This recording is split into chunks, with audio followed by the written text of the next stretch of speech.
So I never thought of that. But I grew up in the 80s and, early 90s, really 80s. I mean, I'm born in 75, so I grew up in the 80s. I mean, there was no fucking fear. Like, you just did whatever. Like, there was no, this is bad for you. There was no nothing. It was just like, yeah. Why was it like that? Because was it the generation before us didn't have fear and they were rougher? Or like, why is everybody so goddamn scared now? I don't know, a bunch of pussies now. Yeah. Because it's like my generation has ruined the next generation. Yeah. Well, our generation. Yeah, like our generation. the kids that, I should have had and you did have are now at the age that they're adults, young adults, and they're pussies. But it's like, why did our generation raise pussies when our parent was it because our parents were so hard and rough, and we were like, oh, we're not going to be that way because some reason that's wrong, because we think our parents are always like the wrong generation.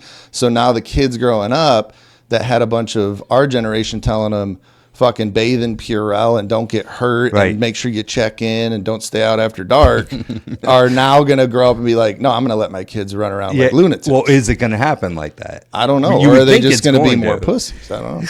If they get to be more pussies, I hope I check They might out. actually turn into pussies. Like there'll be vaginas walking around the streets. They'll literally there will be no male race. It'll just be women. They'll all be boys will be born with vaginas in 15 years. They'll be like little boys with little dresses and bonnets and shit. Come out of the womb with misgendered. Yeah. Yeah. So how long until we're having babies that are transgender babies that are literally like going through a transition in the womb? It's got like a little pee-pee. It comes out and it goes. It's got boobs. It's got a pee-pee. It's got, a hairy chest and a vagina. I don't know. Good point. We can't put that on YouTube. I'm recording all. Yeah. Why the fuck can't we put this on? This is good shit. I think you get flagged on YouTube for talking about pee-pees on babies. Well, we might just have to bleep. We'll just put an image up. The event that you're going to. I mean, he what's his name? Chris? No, but not Bezos. Bedros. Yeah.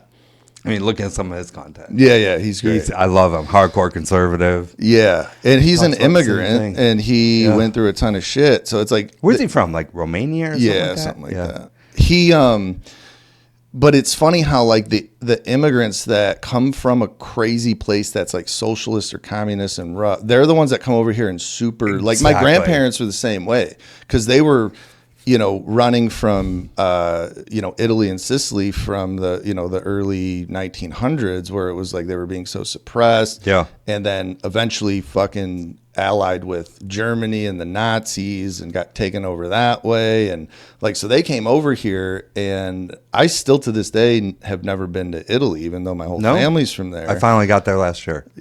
But it was like for me, my grandparents literally my entire life raised a fucking American flag in their yard. They wouldn't like teach us. They would speak Italian to us, but we didn't speak it back. We just understood it. But like we were American. Like they were not. I mean, they were very traditional and Italian and all that, but they wanted us to be Italian, and it would have been. It was a slap in the face anytime I would say, "Oh, I want to go visit Italy or Sicily or something like that." And they'd be like, no, you're at the best place on the planet. Why would you want to go over there? True. But they remember it from being oppressed. Right. And it, it wasn't like that in the 90s when I was growing up. But, so I'd never been there, but. My whole mother's side of the family straight off the boat. So I grew up that same way. None of them are alive anymore. But yeah, so I grew up Italian. That was really the only family I knew. Yeah. It's funny how the immigrants are the most patriotic these days because if you're born here and you've had this, like you can live in America and be poor and have your own house, have as much food as you want to eat, have a cell phone, have a flat screen TV, have internet. Like that's a poor person's life in America. Yeah. A poor person. So you get so fucking, what's the word? You're entitled. Entitled And it makes you kind of fight back against the system because you're so entitled. You feel like any little thing is holding you down. Yeah. And you're like, well, it's got to be better in, Canada or Denmark or all these other fucking places. Grass is greener But on these the are the other people side. that have never traveled anywhere. Right. But you go, like, I've been to China, I've been to Mexico, I've been to Cuba, I've been to like these really suppressed, 2 of them communist countries. And all those people are like, God, they would fucking give their left arm to be in America. People don't realize that. Yeah. It's like you have to travel to get that empathy and appreciate where you're from in America. Yeah. Do you think it's better everywhere else, or it could be? America's got its problems, but it's the best fucking country with the least amount of racists. No matter what fucking the news is telling you, they're telling you everybody's a racist. You got a target on your back, all this shit. It's like, go to any other of these countries, you'll see what suppression and racism and all that shit looks like. I just had this conversation with my daughter. She's like, "Oh, could you imagine, growing up in Ibiza or this or this or this, how great it would be?" I'm like, the grass is not greener on the other side. Like, yeah, okay, pretty views, but in beautiful landscape, but it's just like this. It's like, how about being in California? Like, California is a shit show right now. Mm-hmm. Beautiful, but it's a fucking shit show. I would never live there I know you just came from many years there, but you know the part I'm talking about. Absolutely. I mean, it's just, I hate to say it, but it's a liberal cesspool. Yeah. And it's just disgusting. Like, honestly, they want to be their own country so much. I wish they fucking would. Let them. Just let them. Like, break off, and probably half of our debt would go away. Well, California should be cut in half, really, because it's You're right. San Diego is historically pretty conservative because there's so many military bases there, and it's just been a conservative kind of city, where LA is a complete shit show, crazy people. But then there's even parts of LA once you start getting Orange County, further west, Orange County, west. and maybe up in the hills and La Cañada and that kind of place. There's obviously a lot of conservatives, but LA County as a whole is very liberal. So it's like maybe from Orange County down is its own state.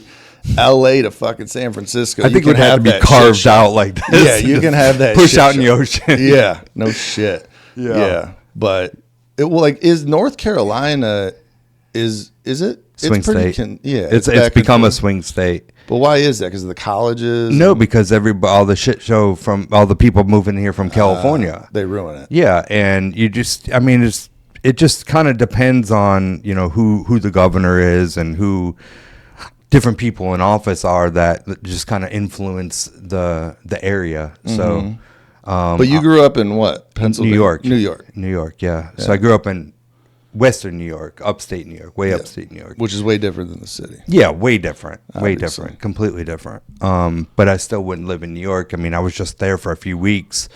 A couple months ago, and I'm just like, what a fuck. And the area I grew up in is mostly conservative, even still to this day. But I'm like, what a fucking shit show. Yeah, like never. What made you move down here? Work. Yeah. Well, saved my life. How about that? So what made me? I moved down here January 7th, 1995. So 28 years ago. My dad moved down here in October of '94. Parents had just split up, so big life change. I was I just got out of being kicked out of school. I was out of school for like 2 years, begged my way back into school.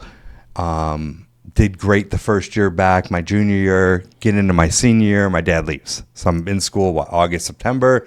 My dad leaves. My parents are split, and I just started going right back to that same path. And so October, November, December, returned the house. So my one sister basically was with her boyfriend all the time. My other sister pretty much lived with my aunt. My brother lived with my mother. So I had this house by myself. I turned a basement into a card game and drug parlor. And that's all we were doing drugs, staying up till watch the fucking sunrise every single day, and the birds chirp, the most annoying sound. Still gives me anxiety doesn't about it? those days. God. Yeah, and hearing the bird chirp, and I remember my stepbrother and I, Donnie, we're sitting there one day, and it's like maybe New Year's, maybe just before New Year's, and we're like, what the fuck are we doing? Like, literally, we're gonna end up dying here or end up in prison. Like, dying young, like being killed, murdered. type of a situation, hanging out with the wrong people. or overdosing or something. And we literally just made a decision. Not that it was any better, our situation in North Carolina, but it was to get away from New York and what we were. But was that like a rock bottom for you? Or you just came to a realization because it was just a pattern you were following, and then one day you're like, I'm just. I think it's sick of both. this. It's kind of a rock bottom because literally went to rock bottom, pulled myself out of rock bottom, started doing good, and it went right back. And I'm like, this pattern of the association of the people and just. There's no opportunity in there. And especially what I was doing. I was in the construction industry. My dad moved down here because of work. There was so much building going on here that he left and came down here. So we literally just, we said, we're done. And we each packed a duffel bag. We drove in I just totaled my car a couple days before because we had a whiteout snowstorm. And I'm coming to an intersection. I got T-boned both sides. Oh, shit. So my car got totaled. So we were planning on driving our cars down there. He had an old piece of shit Buick something. I remember this blue car, like rusted out, just like barely on its last Saber, whatever it was. And we get down here, I think a month or 2 months later, the engine blew. We were right there at Glenwood Avenue. Yeah. Got off the exit, and all of a sudden we were pop, pop, pop, pop, pop, pop, pop, engine. So engine blew. So we barely made it here with a duffel bag each, not even a pillow. Yeah. And just kind of rebuilt our lives here. Whatever I'm talking about in this video, I'm sure it's good information.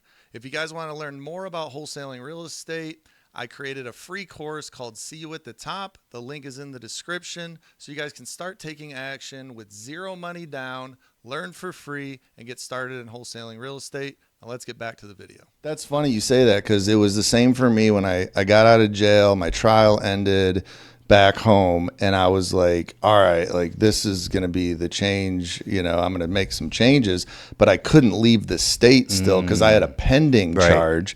So I was still stuck there. And I think it was like 3 or 4 months. So it took another like maybe 8 months to get that charge taken care of. So within that 8 months though, about 4 months into that 8 months, I got a DUI. Like I was still hanging out with the same people. I was drinking to cope with like the PTSD I was going through about my trial and facing life in prison. So it wasn't until the other pending charge got taken care of, and then like immediately I was like, I'm packing my shit and getting as far away from all this as possible. My financial situation isn't going to be any better out in California, but my social situation is. And I'm just going to hang out with different people, get away from the noise, get away from my past and everything holding me down over here. Because it's like anybody I ever talked to back home, it's all they would fucking talk about was this trial and this big thing, because it was on the news every day, and it was just like what I was known for in town. And when I first got out to California, it was almost like I was a different person because I never talked about that shit. Like nobody I knew for the first probably 2 or 3 years I lived out there, I never talked about my past. And how old were you when you made that? I was 25. So yeah, I was 18, 19 years old. Yeah. So we were still young and just kind of. But like when I like saying that too, with the, you know, your financial situation didn't change. It might have been even worse moving down here. But like for me anyways, I was dead broke. But I remember the first day I woke up in California with this new life, I'd never been happier in my life. It was like I felt so free and just like all this energy. And I'm like, man, I can really do something different out here with a clean slate. Yeah. So for me, I think it was a little different. So for me, it was, I knew I had to get out of there. And the minute I moved to North Carolina 28 years ago, it was so this different. place there was nothing here. Yeah. There was no real downtown. There was no bars, clubs, nothing to do. Right. And I didn't know anybody. Yeah. So. Well, that's the weird part, is not knowing anybody. Exactly. Especially when you're from a hometown where you're well But there wasn't connected. even a place to go meet somebody. Right. Like, what do you do? Hang out at the local library? Like, there was nothing to do. Yeah, there's no dating apps back then. There's no fucking anything. So I kept going back and forth to visit on weekends or whatever. But then I just kind of started seeing, like, every time I went back, like, what I was doing is I was growing here. And every time I went back, it was the same shit show. Like the same people hanging out in the same places. People were dying, overdosing, getting shot and killed, ended up in prison. And I became thankful that I left. And that's when I started making that separation that, you know what, I'm glad I left that behind. and I appreciated being here. And then I realized I finally called this place home and started building a life here. Yeah, I think I've been out of Illinois. I moved out of Illinois almost about 16 years ago. A couple of months will be 16 years. I bet I've been back to my hometown 4 times in 16 years. Oh, wow. And, 2 were for a funeral, 1 was for a wedding. Like, I just stay the fuck away from that place. Like, it doesn't feel like home. Every time I go there, the 4 times I went there, I got anxious the minute I landed and started seeing familiar places because it's such a toxic place for me. I grew up all fucked up. I had all this trauma. There was all these problems in my youth, and then drug abuse, and then a murder trial, and just everything. It was like that whole fucking shit show is like, I don't even think about it at all. It gives me stress. So like, it's funny. Like, that's a common theme there's 2 common themes with successful people, entrepreneurs. They've all been through something where they hit some type of rock bottom and needed to switch. You're right. And a lot of energy was going into something negative. And then once they found something positive to put that energy in, it's like, holy shit, I can do something great. And everybody's fucking hometown, it seems, it just keeps them down. Like, my hometown, last time I was there was 8 years ago when my dad died. But we had started a card game in high school that was still going on. When you went there 8 years ago? When I went there 8 years ago, which was, 16 years after I graduated. Like, this card game in this dude's basement that we started in high school, they're still, the same people are still playing on Wednesday nights, doing blow, smoking weed, bitching about their lives, telling me how lucky I am that I got out and all this shit. And I'm like, yeah, I'm super lucky. I got fucking a murder charge and fucking had to, go to California where I knew nobody and build a life from the ground up. Yeah, it's super lucky. But it's like, that's what keeps them down. And it's like, they can fucking have it. Yeah. Like, hometowns are fucking death traps. Agreed. It seems like. I just went because my sister passed away a few months ago for the first time in 5 years. Yeah. And I probably wouldn't have made it there this year had that not happened. Right. So, yeah, it's just like, and when I was there, I was just like, it's just not. So you get out to North Carolina. Mm-hmm. You're 18, 19 years old. What's the first job you get out here? How do you get rolling? So my dad moved down here, and so growing up, I grew up as a carpenter. Mm-hmm. We would do mostly focus on exteriors, but did additions, all kinds of things growing up. And for whatever reason, I was always wanting to work, and I was always wanting to earn money. So every chance I got, summer vacations, Christmas holiday, whatever it was, after school, I would go work with him and learn the trade. So when I moved here, I made a commitment, even though I hadn't really been going my senior year of high school. I was 19. That's right. I was 19 because I actually graduated and a couple months later turned 20 because remember I was out of school for 2 years. I got kicked out.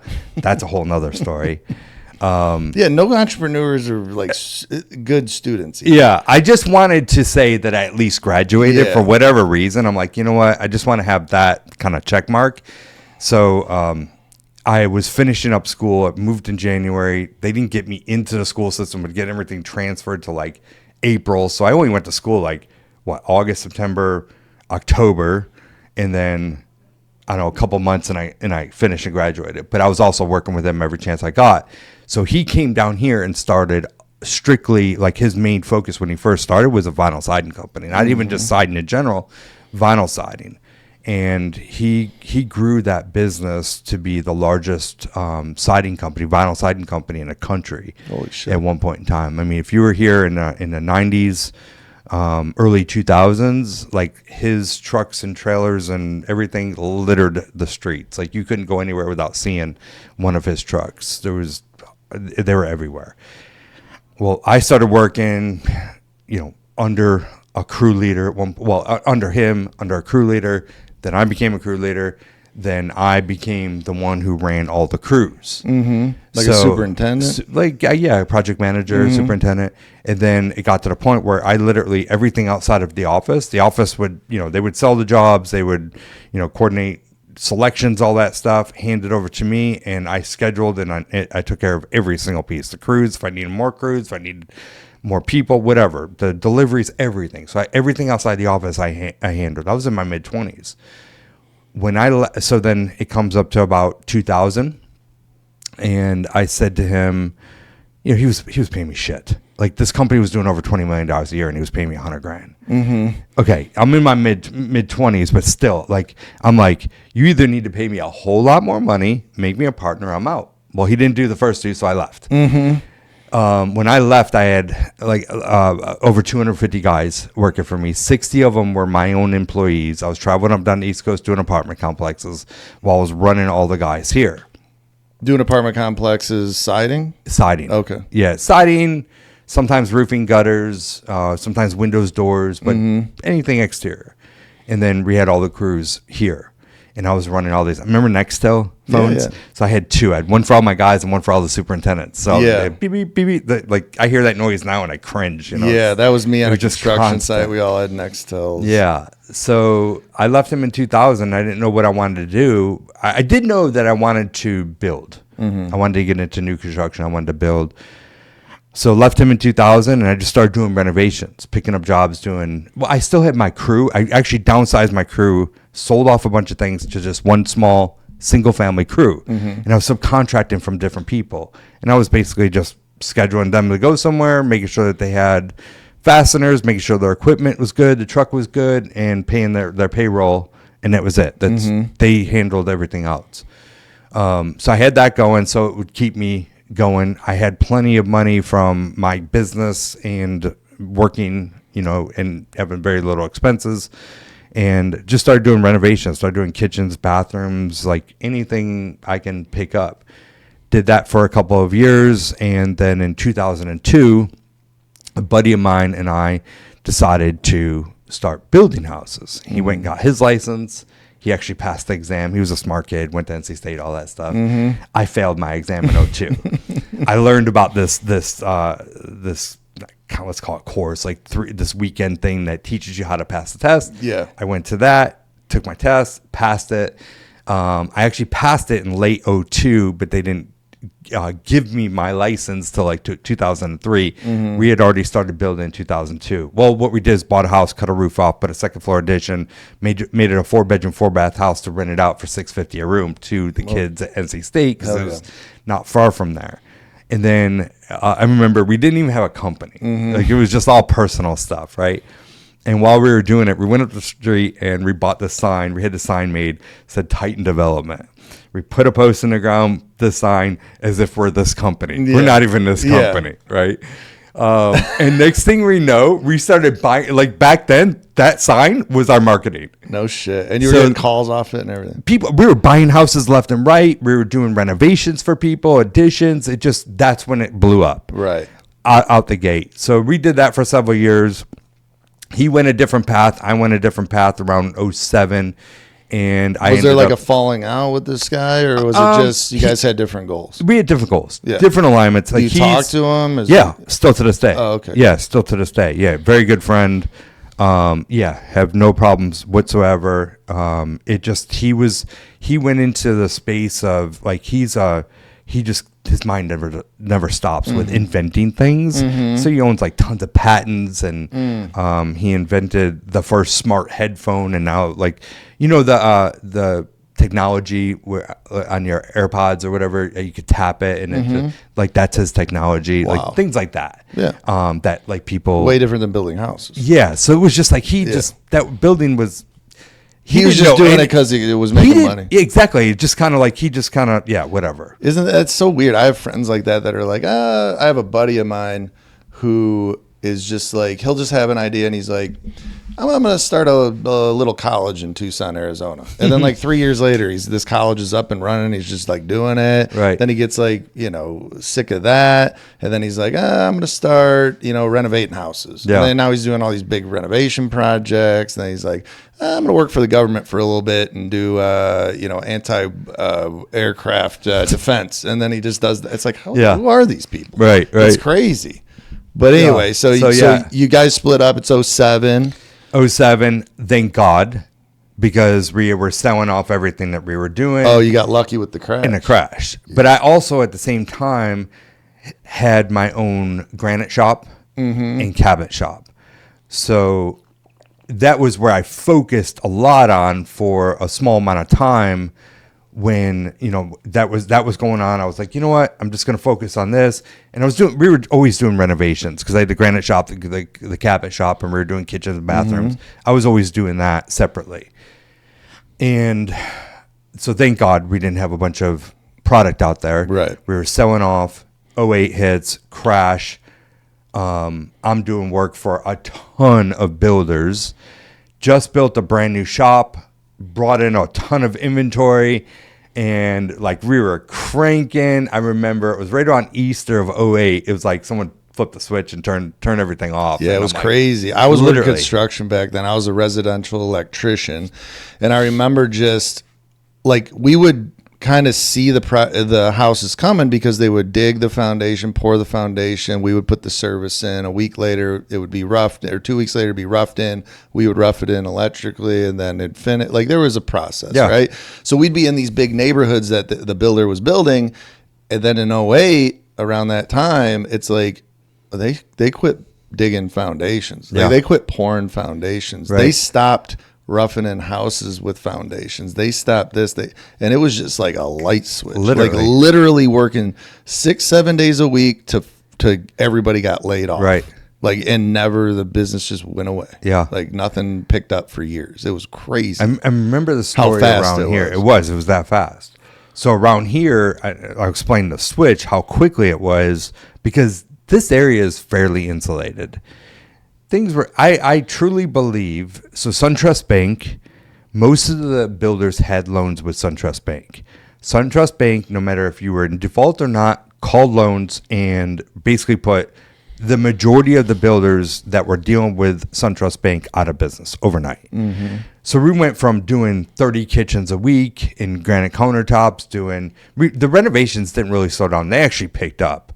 But probably about 30 kitchens a week to like 2, 3, then nothing some weeks to we just ended up selling all the equipment, pennies on the dollar. Holy shit. But yeah, SunTrust Bank called these loans due, and everyone just kind of just shut right down, and it forced them into bankruptcy. Mm-hmm. I don't know the exact. I've heard different stories. I don't know. I don't want to start talking about what I don't really know. But why was it SunTrust Bank? Why did they call the loans due, whether they were in default or not? Who knows? But I think if it wasn't for that, we wouldn't have had that big of a hit here in the Raleigh area. Yeah. I don't know what caused that. Yeah, it could have been. I mean, they all knew they were getting bailed out too. So maybe it's just like, hey, we could either try and squeeze all the pennies out of all these builders, or just call everything due, let everybody file bankruptcy, and then the government's going to bail us out and give us all the money anyway. Yeah. Like, who knows back then? Who knows? There was so much money going around and so much false information, and the banks were in the pockets of the government. It was a shit show back then. Yep. And it seems like, everybody's panicking about the market now, or they've been panicking about it, especially during COVID. And it's like, it's nothing like it was in 08. There's really nothing to panic about, right? It's like interest rates go up to 7%, and everybody's like, holy shit, there's going to be this mass, huge drop in the market. It's like, no, it just kind of leveled off, shifted a little bit, but that's kind of normal. We got spoiled. We did get spoiled. Like what? It started in maybe 2010, 2012 when it just started cranking, and it went. But there's a lot of other factors. A lot of other factors right now. It did go up until a year and a half ago or so, to where we just were living in this fantasy world.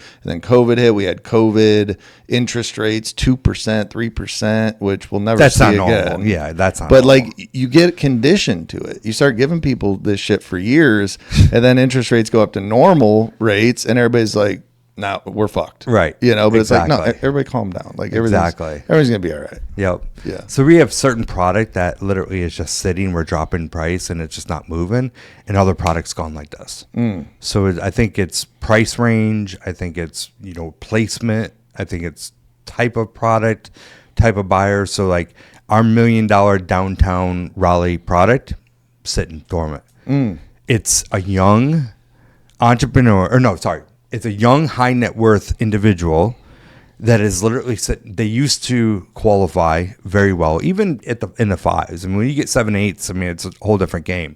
They used to qualify. They used to have the tolerance for the higher payment and had no problem with it. But now it's like, I mean, I'm constantly hearing about people getting laid off. So they kind of have that nervous feeling of, are they going to be able to keep that position, make that kind of money? So they're sitting on the sidelines. Yeah, there is this kind of weird area, and I've seen it just with running comps and being in real estate and buying houses and flipping houses and wholesaling a shit ton, where it's like, yeah, the sub 500 market is still good. Yeah, 500 to $1.5 million is not good, and then like the super high end stuff is still selling. It's still selling. So it's like this cash buyers. Yeah, it's this middle range of like people that 2 years ago could afford a $800,000 house, right? No longer can, and it's like that $500,000 to $1.5 million range where those are the houses you see sitting. Yep. Because it's like, who is really buying those? You kind of got to be. I mean, you got to be making a lot of money to afford $1 million house right now, because $1 million mortgage is going to be $5-6 grand a month. Yeah.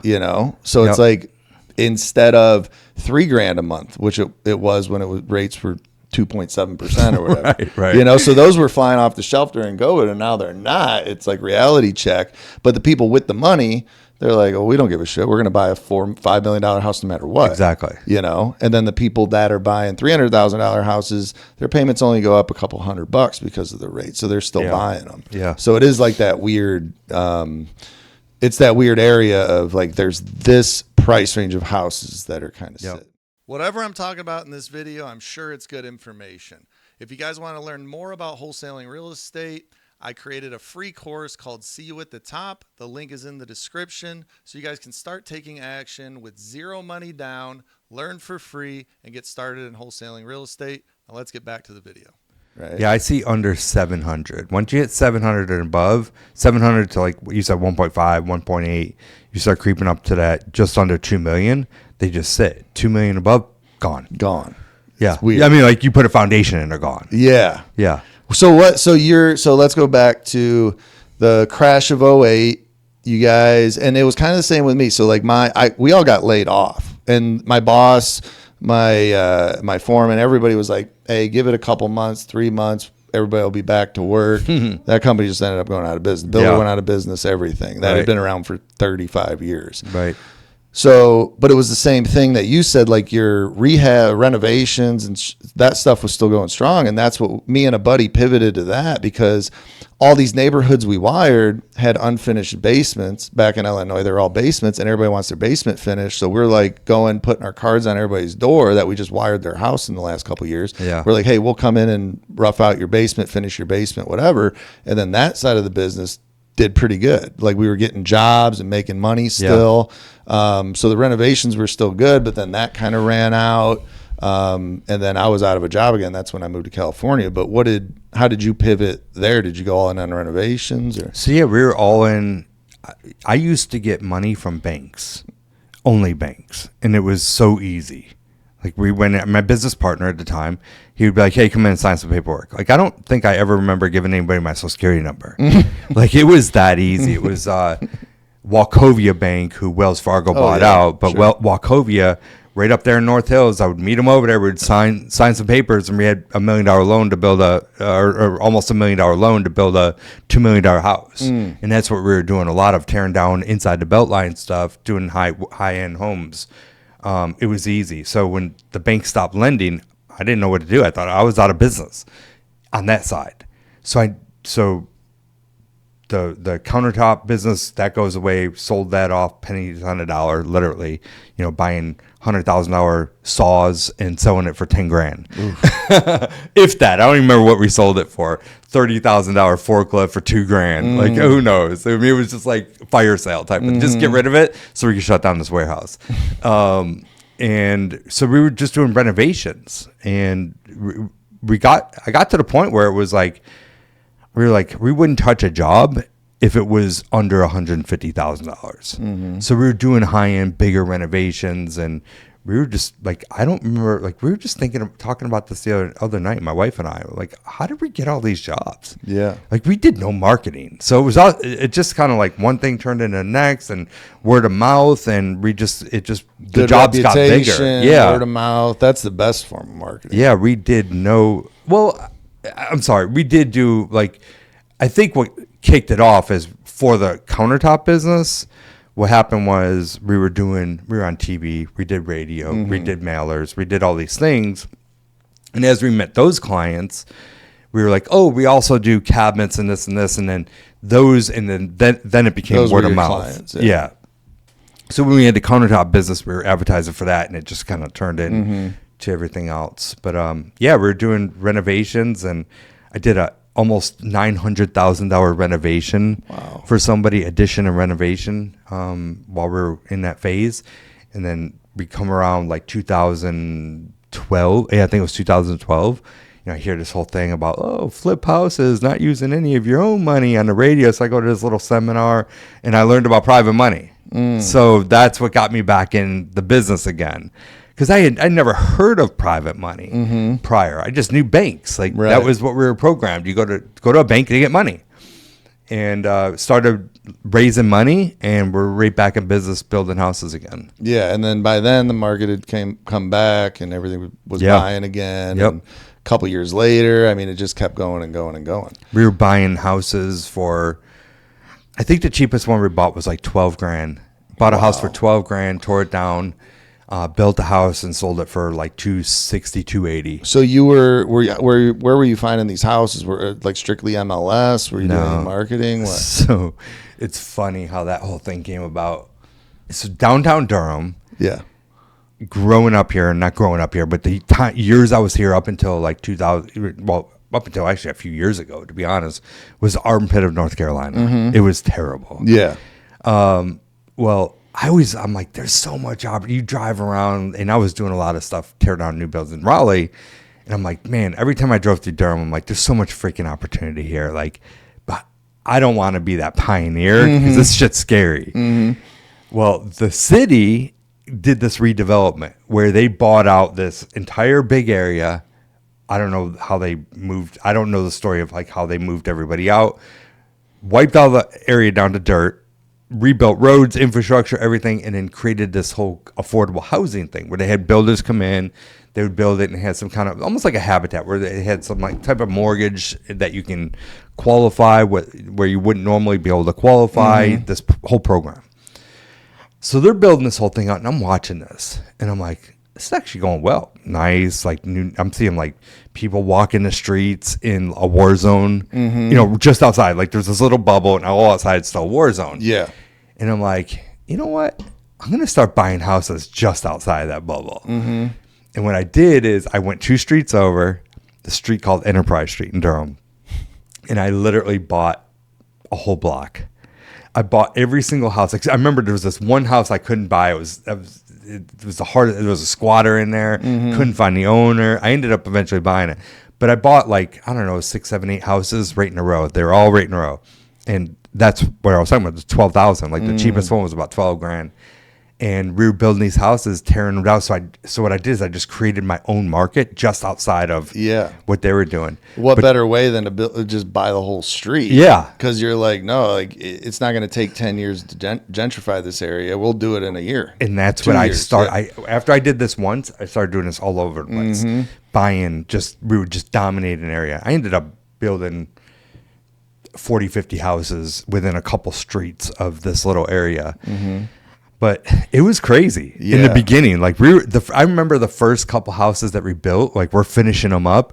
And here's the story. So I'm driving down the street going to one of our other projects, and I look over and I see the first one that we're getting ready to sell. We're going to close in a couple of days. And I saw the home inspector was back over there. I guess they were just making sure that we did everything that was on their list. So I pulled in. I'm like, hey, man, what's going on? Everything good? He's like, yeah, everything's good. He's like, I just pulled this out of the siding, a bullet. I'm like, oh, God, he's going to tell the homeowner, this is not going to be good. The homeowner pulls up. Like seconds later, I'm holding a bullet in my hand. and one of the first things says to her, hey, everything's good. We just found this bullet. And he just kind of laughed about it. And she's like, and I'm sitting there sweating. We're going to lose the sale. This is our first sale. This is going to be terrible. Yeah. And she's like, oh, that's nothing. I just moved here. I'm moving here from Memphis. Oh, that's shit. Nothing. She's used to it. Thank God. And Memphis is still like that to this day. Right. So, and so I was like, thank God. So we ended up the day she was closing. She just said, "Hey, Terry, look, I just did a walkthrough on the way to the attorneys to close, and just noticed that looks like another bullet went through the gutter. Can you just get that fixed?" Holy smokes! What a So 2 understanding. bullets within a couple of days. Unbelievable. That's the first house. The second house closes. No bullets in the siding. But about a week or two later, the buyers had to go, or buyer, yeah, I think, no, it was a couple. Buyers went somewhere. They were gone for a couple of weeks. They had someone come house sit. I think they had a dog or something. I can't remember. So this is like on a Thursday night. Friday morning, I roll up and so they're grabbing me, and a couple people telling me what just happened.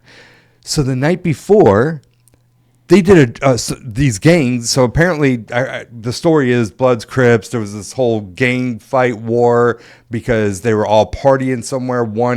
A fight broke out. One of them killed one of the other kids, other team sides kids, and so this war breaks out. So they end up doing a drive-by on this whole area. Like, I have pictures of this F-350 dually. Just has probably 100 bullets in the side. Well, while they're doing that, this is down on this street. A guy's driving down on this street, and a bullet comes through his car, hits him in the leg, side, something. He ends up going, he gets hit, and he swerves over and ends up in the front yard of the second house that I just closed. Jesus. Jumps out of the car, runs up on the front porch, bleeding all over the place, begging the people to open up the door for help.